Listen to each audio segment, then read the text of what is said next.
अस्सलाम वालेकुम दोस्तों, क्या हाल हैं? उम्मीद करते हैं आप ठीक ठाक होंगे। और अगर हमारी वीडियो आपको पसंद आए तो मेहरबानी करके लाइक और कमेंट्स ज़रूरी हैं। शुक्रिया। आइए वीडियो की तरफ चलते हैं। मैं हूं नोमान, मेरा साथ देंगी नीलम।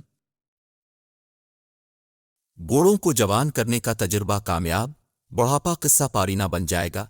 अमरीकी माहिरीन का नया इंकशाफ। न्यूयॉर्क अमरीकी माहिरीन ने एक हैरान कुन तजुर्बे के कामयाब होने का दावा किया है, जिसमें माहिरीन ने बूढ़े चूहों को जवान जबकि कम उम्र चूहों को ज़ायद अल उमर बनाने का दावा किया।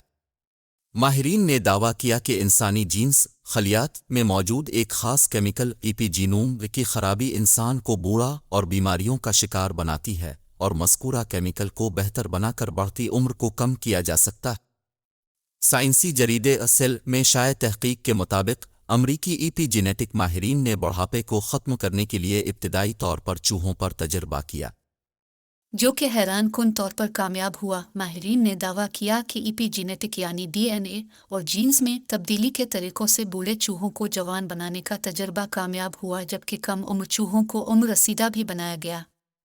साइंसदानों के मुताबिक तजुर्बे के दौरान उन्होंने न सिर्फ जवान होने वाले चूहों की जसामत बल्कि उनके दिमाग और अंदरूनी आज़ा का भी जायज़ा लिया, जो कि नो उम्र चूहों जैसे हो गए। यानी मज़कूरा तरीका इलाज के तहत डीएनए और जीन्स को तब्दील करके बूढ़े लोगों को जवान जबकि बच्चों को बड़ा और बड़ों को कम उम्र बनाया जा सकता है। माहिरीन ने दावा किया कि एपिजेनेटिक यानी डीएनए और खलियात की तब्दीली और तरीका इलाज से इंसानी ज़िंदगी को रोका, मोड़ा और बढ़ाया जा सकता।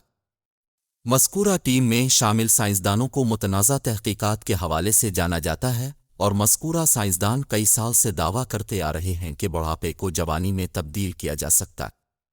मज़कूरा माहिरीन का दावा है कि इंसानी डीएनए और खलियात में मौजूद खुसूसी केमिकल्स को तब्दील या बेहतर बनाकर बच्चों को जवान और जवानों को ज़ईफ़ जबकि बुज़ुर्गों को नौजवान बनाया जा सकता है। यही नहीं बल्कि माहिरीन ने दावा किया कि उनके तरीका इलाज और तजुर्बात से अंधे चूहों की आंखों की रोशनी भी वापस आ गई, जबकि बूढ़े होने वाले चूहों के अंदरूनी आज़ा भी मुतहर्रिक और जवान हो गए। फिर नई वीडियो में मिलेंगे, तब तक अल्लाह हाफिज़।